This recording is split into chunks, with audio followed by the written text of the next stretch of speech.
lumapit para humingi ng tulong. Nais ko pa pong makitang buhay ang anak ko. Hindi po kayo nagkamali ng pinuntahan na Aling Linda. Gagawin natin ang lahat para maibalik si Rachel ang ligtas sa San Felipe. Tigilan mo na yung kabaliwan mo. Yan pa ang maging dahilan ng pagkatalo mo sa akin sa eleksyon. Sir, kilala ko po ito. Sigurado ka? Sir, doon po. Kahit na anong mangyari, hindi tayo papauwi sa kanila.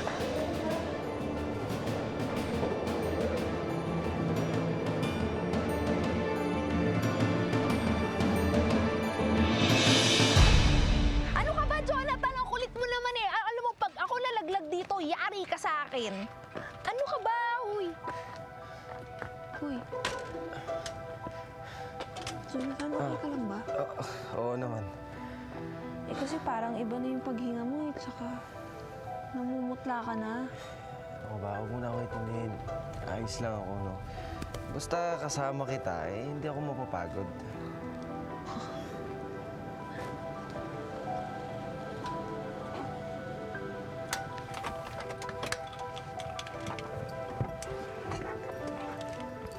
Pare.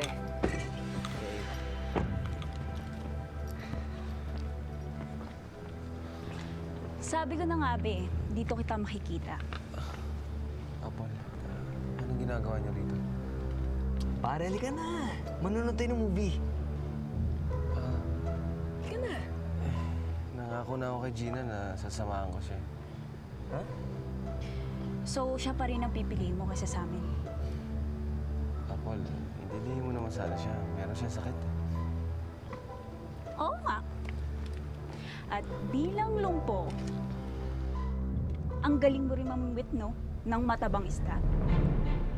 Siguro ang saya-saya mo lumpo ka. Dahil may pumapatol sa'yo. Apol, huwag mo naman bastusin si Gina. Jonathan, alam mo hindi kita maintindihan eh. Sa dinami-dami ng tao sa mundo, bakit yung lumpo pa yan ang pinatulan mo? Alam mo, Apple, sayang ka. Kasi ang ganda-ganda mo eh. Kaya lang, ipinagpipilitan mo yung sarili mo sa taong hindi ka naman mahal. Hoy ikaw, ano ba pinagmamalaki mo ha? Yung wheelchair mo? Huwag mo akong tinuturo dyan, ah. Apple, tama na. Ano ba? Malis na nga kayo rito. Di namin kayo kailangan. Halika na. Jonathan? Jonathan! Jonathan! Jonathan, wait lang! Halika na. Dude, sakay mo. Sa sasakyan. Oo.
Levi?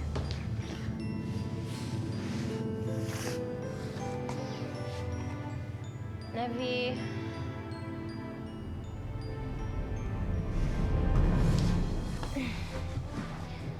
Levi?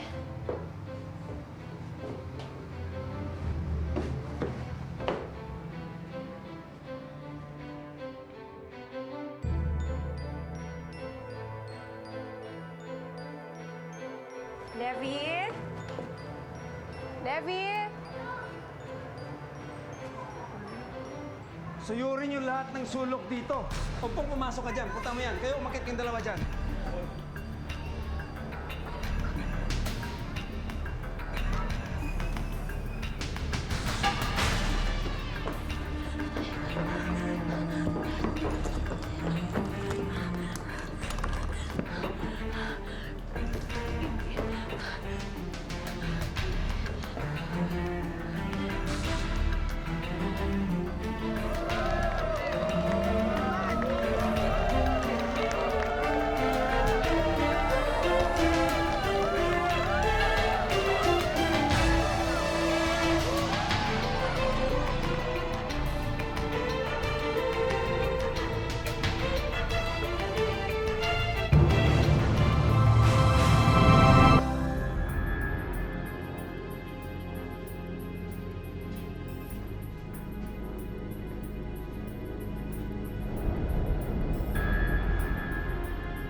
Saglit lang, anak, ha?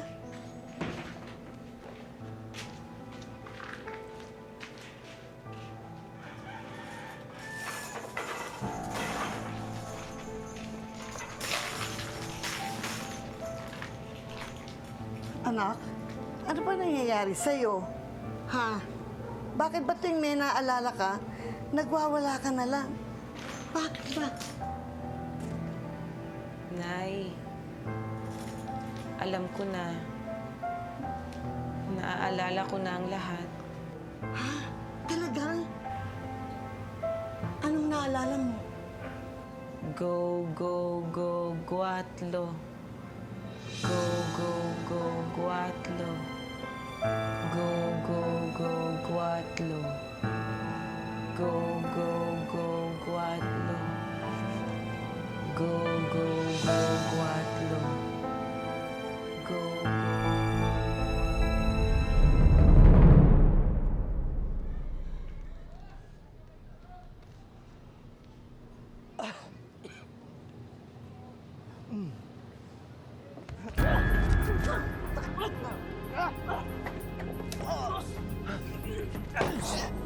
Akin na pera mo.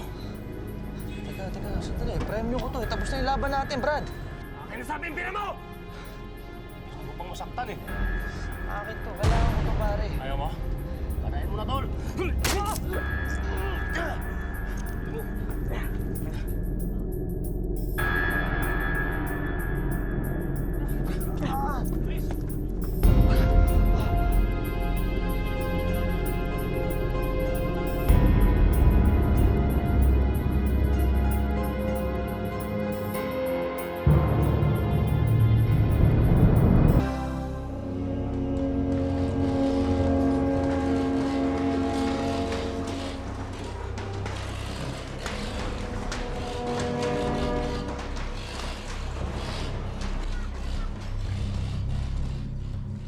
Levi, nasan ka?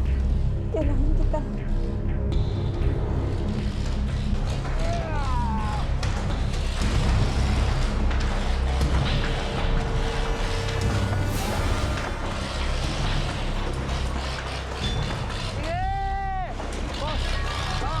Kanina pa tayo nagpapakataklita. Ito ba't wala pa sila?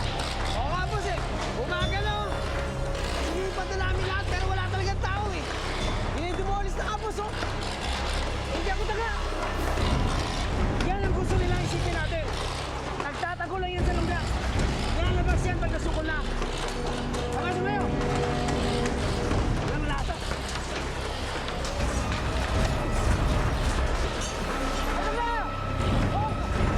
Tatalay! Hoy! Tatalay! Tatalay! Tatalay!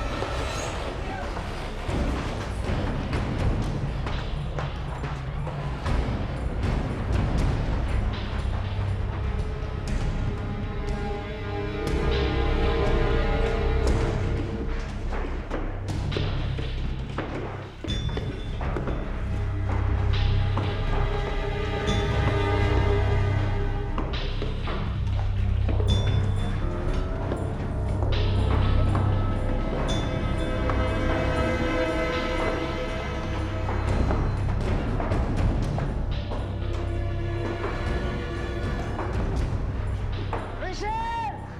Oh, Rachel! Matagal mo kami pinuyat! Halika na! Sumama ka na ng tahimik para wala ng gulo!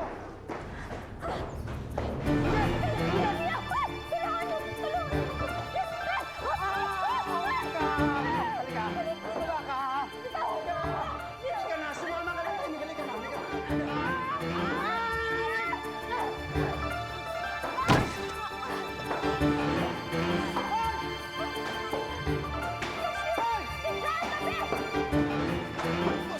Michelle!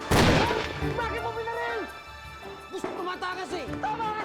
Ikaw tinamaan mo si Michelle! Akong tututak sa'yo! Hanapin niyo! Sa natin sulok! Kailangan mahuli yun! Bilis! Gago!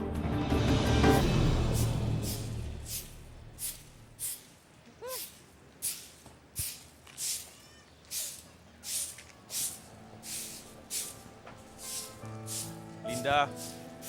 Linda. Magandang araw sa'yo. Nandiyan ba si Gina? natural. Naka-wheelchair eh. Saan naman pupunta yun? Nandyan. Pinapasundo siya sa akin. Gusto ni Ma'am Rowena na makilala siya. Ma'am Rowena? Bakit daw? Ang sabi sa akin, daling ko daw siya ngayon sa bahay nila. Gusto kasi niya makita ng personal. Ganon. Naku, hindi kaya nagustuhan na ni Ma'am Rowena ang anak ko para sa anak niya?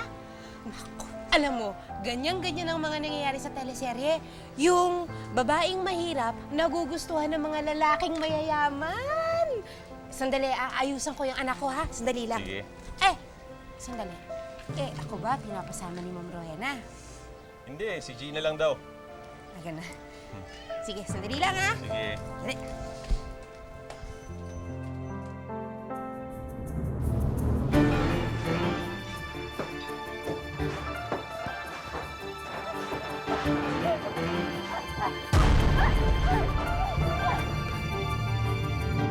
Huwag kang matako, Rachel. Nakausap ko nanay mo. Siya nagsabi sa akin dito kung makatagpuan. Salamat po. Sumama ka na sa akin. Teka lang po. Si Levy po kasi. Pag-isip ko po kanina, wala na po siya. Baka pa kinuha na siya. Huwag mag-alala. Hahanap siya ng mga tauhan ko. Tara na. Teka lang po. Sandali lang po kasi. Hahanapin natin siya, Rachel. Kailangan umalis tayo dito. Dadali kita sa ligtas sa lugar. Tara na. Sige na, please. Kayo dalawa, hanapin niyo si Hilary, ha? Diba?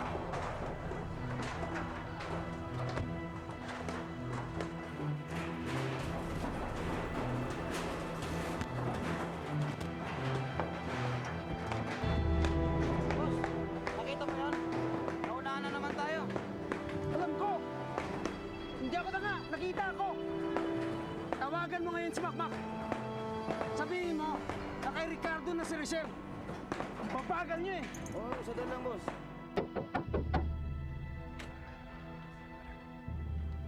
Makoy, kamusta?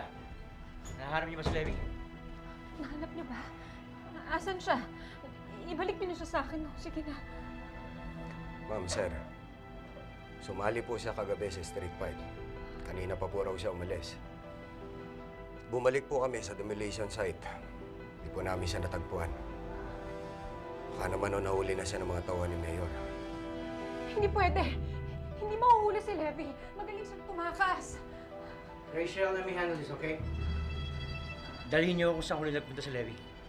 Sir, Babalikan natin si Levi. Sir, sasama ako sa inyo. Huwag na, masyadong delikado yung pupuntahan namin. Just stay here. Sir, gusto ko makita si Levi. Gusto ko siyang makasama. Kailangan niya ako eh. Sige na, Lubalo. Rachel, ibabalik ko si Levi, okay? Kahit sandali lang. Hindi ako makakapahig na pati ikaw mapahamak. So just stay here. Babalik kami kaagad. Lee! Boss, bantayan mo si Rachel ha. Huwag ka magpapasok sa sisina. Sige, boss.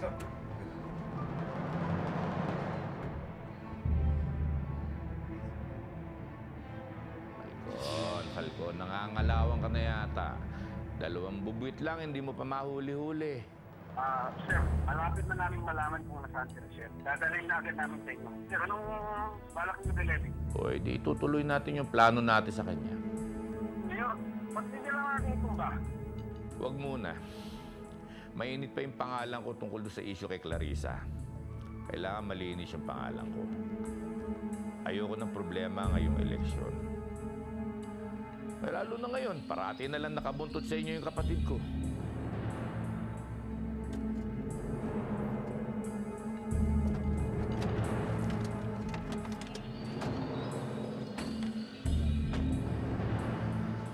Nasaan? Akala ko ba dito? nandito lang yun, sir. Ang sabi po daw, dito siya niresbakan ng mga kalaban niya. Well, hanapin niyo.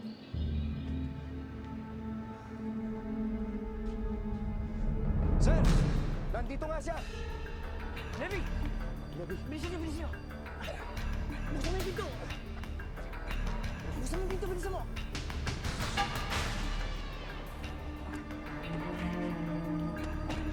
Harapan ka na!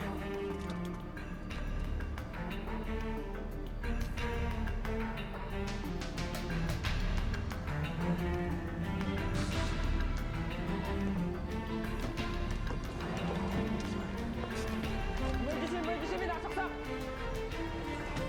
Bilisan mo, Makoy!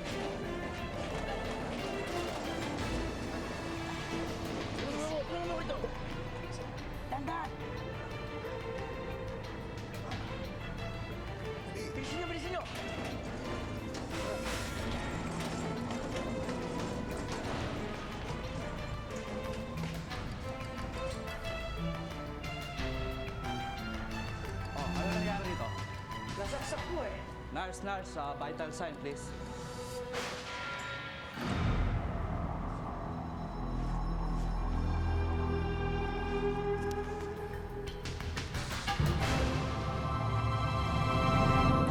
Malalim ang sugat niya.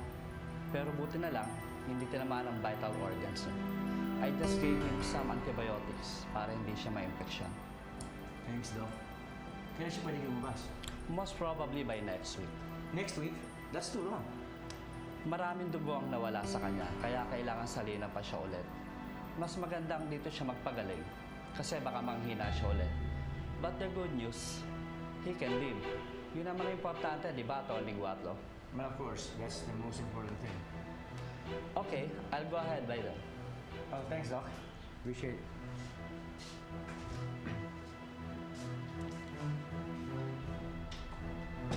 Nobody enters this room. Walang sino man ang dapat makalam na sa atin si Levi. McCoy, I trust you with this. Aalis muna kami. Sundin namin si Rachel, okay? Yes, sir. Tara.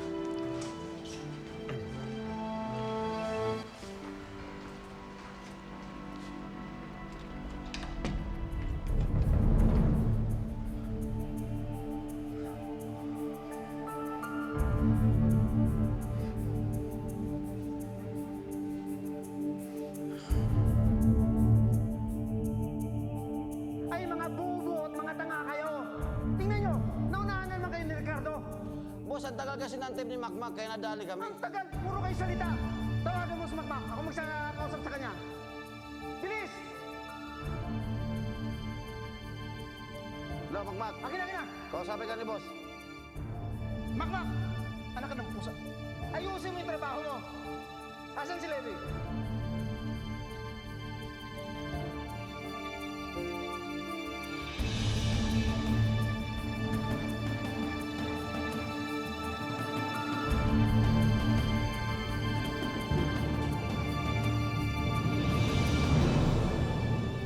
I'm sure nagtataka ka kung bakit kita pinatawag.